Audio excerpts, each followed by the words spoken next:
Welcome to the Unraveling the Scriptures channel. Did you know that the Jewish calendar, often discussed and admired by many, including Jews themselves, holds some surprising curiosities? Despite being widely known, there are fascinating details that most people have never heard of. One of them involves the so-called inconsistencies of the Jewish calendar, such as the mysterious lost years or missing years, which intrigue scholars and curious minds.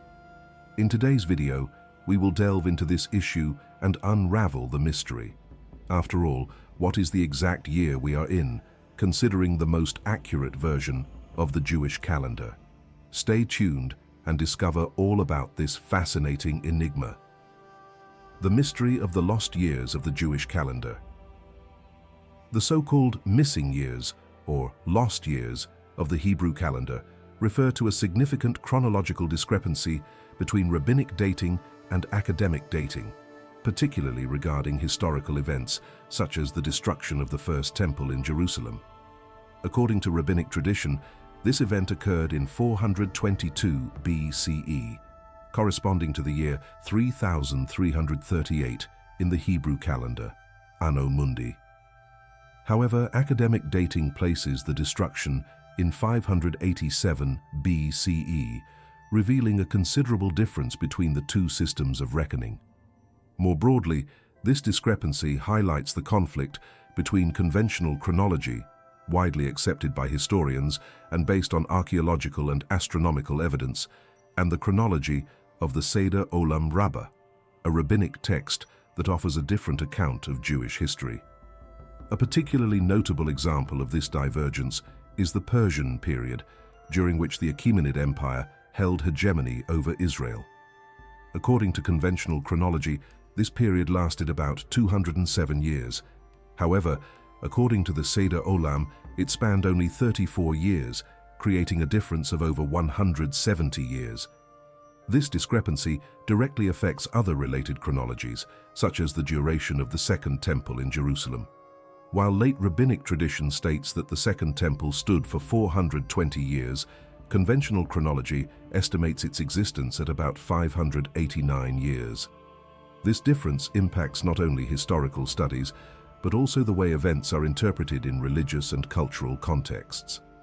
Academic chronology is widely supported by a range of historical and archaeological sources, including Persian, Babylonian, and Greek records.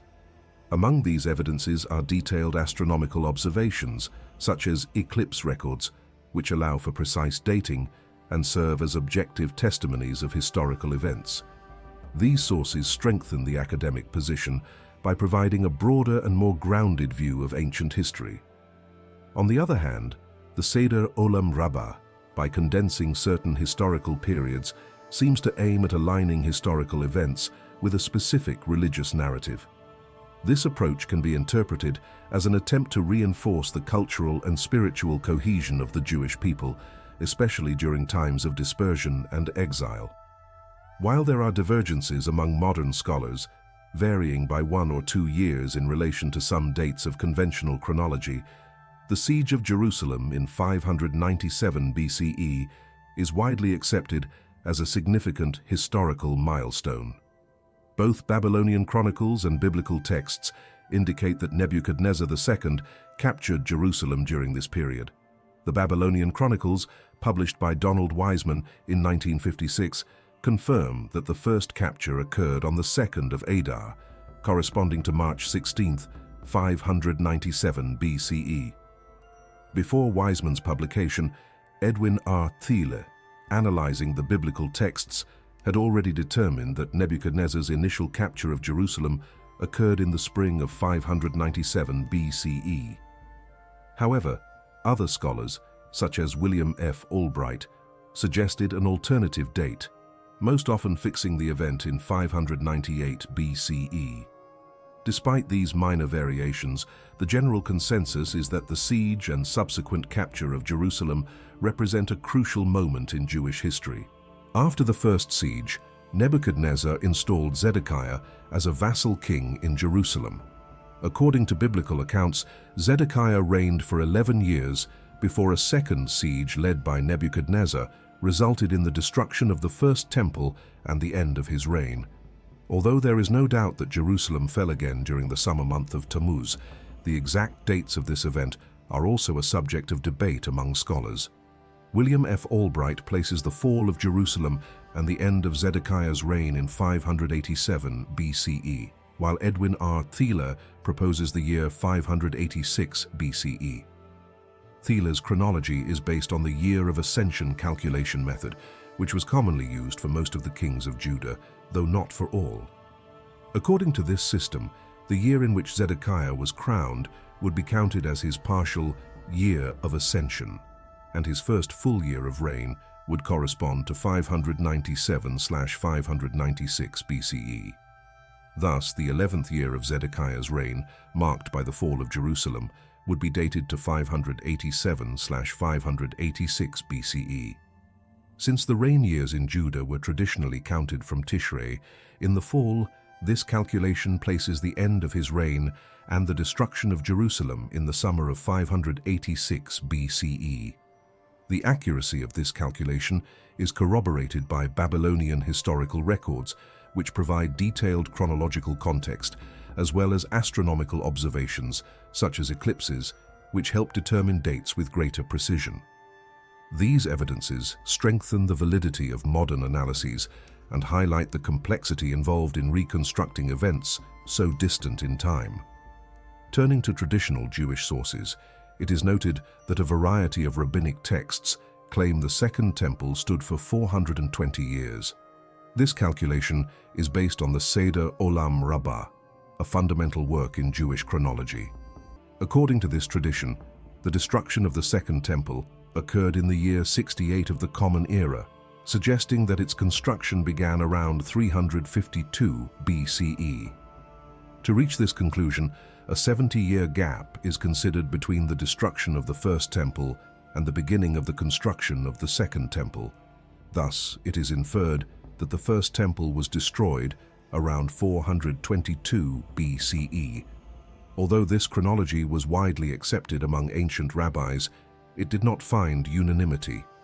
Texts like Pirkei de Rabbi Eliezer and the Midrash Lekach Tov, as well as several Rishonim, medieval rabbinic authorities, present significant divergences from the chronology established by the Seder Olam Rabbah. These differences underline the complexity of the issue and point to ongoing debates over the accuracy of the dates in Jewish tradition. One of the main issues involves the concept of the lost years in the Jewish calendar, which represents a discrepancy of about 165 years in relation to academic chronology.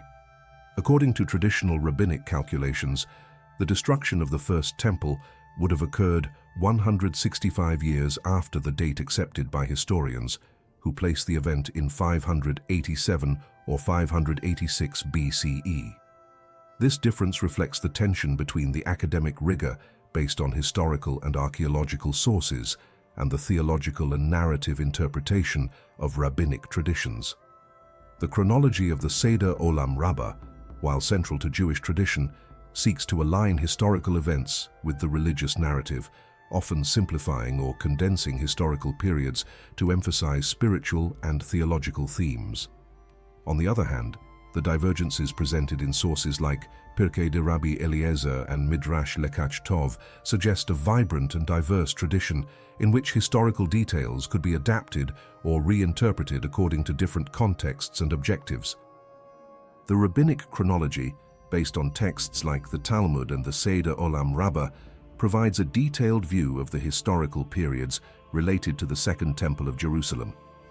According to these sources, the Second Temple stood for 420 years, a period divided into several dynastic eras and foreign dominations, as follows: Herodian dynasty, 103 years, from 35 BCE to 68 CE.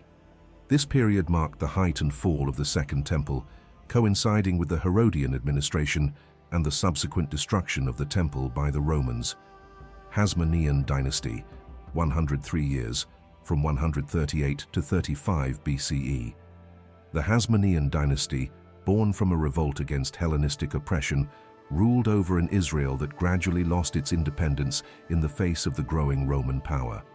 Seleucid Empire, 180 years, from 318 to 138 BCE. During this period, the territory was under the control of the Seleucid Hellenistic Empire, characterized by significant cultural and religious confrontations, such as those that led to the Maccabean Revolt. Achaemenid Empire, 34 years from 352 to 318 BCE. This was the final period of Persian rule while the Second Temple was functioning, not including the years before the temple's construction began. The rabbinic chronology adopts the year 318 BCE as the milestone of the Persian conquest by the Greeks, indicating that Greek rule began 6 years before the Seleucid era, officially established in 312/11 BCE. However, this timeline differs from the widely accepted academic chronology, which places Alexander the Great's conquest of the Achaemenids between 334 and 330 BCE. The construction of the Second Temple is also contextualized within a 70-year interval following the destruction of the First Temple. According to 2 Chronicles 36:21, the Second Temple was built in the 71st year after the exile, in 352 BCE. This implies that the First Temple was destroyed in 423 BCE, a date supported by texts like the Megillat Antiochus. The 420-year period attributed to the Second Temple is often associated with the rabbinic interpretation of the 70 weeks prophecy in Daniel 9:24-27. According to this perspective, the interval between the destructions of the First and Second Temples would total 490 years, 70 years of exile, followed by 420 years of the Second Temple. While this interpretation is widely accepted in rabbinic tradition, it is subject to different academic interpretations. In summary, the rabbinic chronology offers a rich and detailed historical framework, but it also highlights the interpretative differences between traditional records and modern academic studies, underscoring the complexity of the historical legacy of the Second Temple period. When we carefully analyze everything that has been presented, taking into account both traditional as well as Jewish and academic explanations, we can see that there is indeed a significant discrepancy in the current Jewish calendar. This calendar, which claims that the world is approximately 5,785 years old, presents some issues when examined more closely, as there are lost years that are not fully accounted for. Many people, believing that the Jewish calendar is perfect and flawless, are unaware of the years that are lost in this system of counting. These lost years total 165 years, an information that unfortunately often goes unnoticed by those who don't delve into chronological matters. Scholars who consider the chronology from Adam to the present day, based on scriptures and Jewish traditions, argue that the world would be around 6,000 years old, considering the creation of the universe. If we reflect on the days of creation, according to Jewish tradition, we might arrive at the idea that the world is about 12,000 years old, adding the 6 days of creation and the 6 subsequent days until the present day. The interpretation that a day for God is like 1,000 years is a relevant concept here, as many argue that this could be a symbolic way of explaining the time interval between creation and the present. However, there are many people who disagree with this view and argue that the world is millions or even billions of years old. This opens up a much broader and more complex debate involving scientific questions such as evolution and different religious interpretations. Nonetheless, the question about the age of the Earth and the universe is something that perhaps deserves deeper exploration at another time. I would like to know if you have ever heard of the lost years in the Jewish calendar. Feel free to leave your comments and opinions on this fascinating subject. May God bless you all, and I will see you soon.